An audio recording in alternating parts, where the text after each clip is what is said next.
नमस्कार, आपण पाहतात रयत संवाद न्यूज चॅनल। अक्कलकोट येथील विविध मान्यवरांनी केले मतदान करण्याचे मतदारांना आवाहन। नमस्कार, मी प्राचार्य डॉक्टर शिवराय अरवितोड, सीबी खिरगी महाविद्यालय अक्कलकोट। उद्या आपल्या सोलापूर जिल्ह्यात होऊ घातलेल्या लोकसभेच्या निवडणुकीसाठी आपण प्रत्येकजण मतदान करणे हे आपलं आद्य कर्तव्य समजावे आणि त्यासाठी आपण आपले कुटुंबातील सदस्य आणि शेजारी सर्व लोकांना आपण आवाहन करावं। या लोकसभेच्या निवडणूक प्रक्रियेमध्ये उत्साहाने सामील होऊन मतदान केंद्रावर जाऊन निर्भयपणे निपक्षपातीपणे आपण मतदान करावे असे या प्रसंगी मला आवाहन करू इच्छितो। याचे कारण असं आहे की जगातील अनेक देशातील लोकशाही व्यवस्थेपैकी आपल्या देशाची लोकशाही ही जगात सर्वश्रेष्ठ अशी लोकशाही आहे आणि या लोकशाहीला आणखीन सशक्त करण्यासाठी आपल्या प्रत्येकाचं मतदान हे अत्यंत मोलाचं आहे आणि आपण यामध्ये मोठ्या आवडीने यामध्ये सहभागी व्हावं।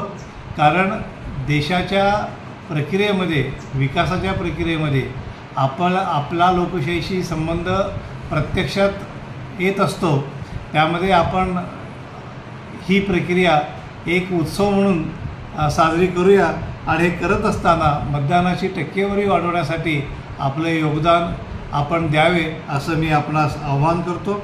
याकरिता लोकशाही हे एक मंदिर आहे आणि या मंदिराचं पावित्र्य, त्या मंदिराची सुरक्षितता, ज्या घटनेवरती ही लोकशाही आपली देशाची चालते त्या घटनेचं मूल्य, किंमत आपल्याला कळलं पाहिजे। त्याची सुरक्षितता आपल्या हातात असते आणि ते आपण नेहमी त्याच्या संरक्षणासाठी मतदानाच्या प्रक्रियेत सहभाग घेऊन सक्षमपणे आपण मतदान करूया आणि हे मतदान करत असताना कोणत्याही दबावाला बळी न पडता आपल्या संसद विवेकबुद्धीला पटेल अशा प्रकारचं मतदान आपण करावं आणि देशाच्या लोकशाहीला सशक्तपणे केल्याचं एक मानसिक समाधान आपणास मिळावे अशी अपेक्षा या प्रसंगी व्यक्त करतो। धन्यवाद। मी प्राध्यापक विलास अंधारे, इतिहास विभाग प्रमुख। उद्या दिनांक 7 मे 2024 रोजी होणाऱ्या लोकसभेच्या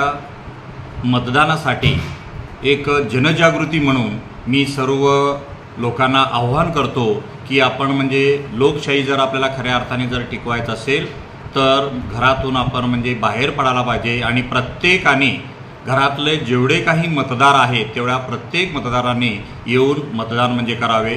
तसेच समाजामध्ये आजूबाजू असलेल्या प्रत्येक व्यक्तींना देखील एक जनजागृती, लोकशाही जर आपल्याला देशामध्ये जर टिकवायचं असेल तर आपण प्रत्येकाने आजूबाजू असलेल्या आपल्या मित्र, नातेवाईक आणि इतर मंडळींना आपल्याबरोबर घेऊन येऊन मतदान म्हणजे हक्क म्हणजे बजावावा, तरच खऱ्या अर्थाने म्हणजे देशाची लोकशाही म्हणजे टिकू शकेल। यासाठी म्हणजे कुठल्याही प्रकारचं दबावाला बळी न पडता बिनधास्तपणे येऊन आपण मतदान करावं असं मी कळकळीची विनंती महाविद्यालयाच्या वतीनं आणि मी एक सुज्ञ नागरिक म्हणून आपल्याला कळकळीची म्हणजे विनंती करत आहे की प्रत्येकाने मतदान करून आपला हक्क बजावावा। धन्यवाद।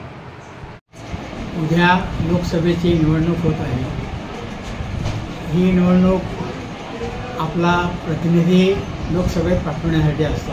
त्यामुळं प्रत्येकाचं हे कर्तव्य आहे की कोणत्याही आमिषाला बळी न पडता सर्वांनी जागरूकपणे मतदान करणं हे त्यांचं कर्तव्य आहे। याची जाणीव ठेवून प्रत्येकाने मतदान करावं असे मी आवाहन करतो। अनिल मंगोळे, यंदाच्या लोकसभा निवडणुकीसाठी उद्या आपल्या जिल्ह्यातील लोकप्रतिनिधी निवडण्यासाठी आपल्या सर्वांना मतदान करायचं आहे। मी आपल्या सर्वांना नम्रपूर्वक आवाहन करू इच्छितो की मतदान करणे हा आपला आद्य कर्तव्य आहे। या कर्तव्याची बजावणी करून आपण येणाऱ्या निवडणुकीत सर्वांनी बहुसंख्येनं मतदान करावे असे मी आवाहन करतो।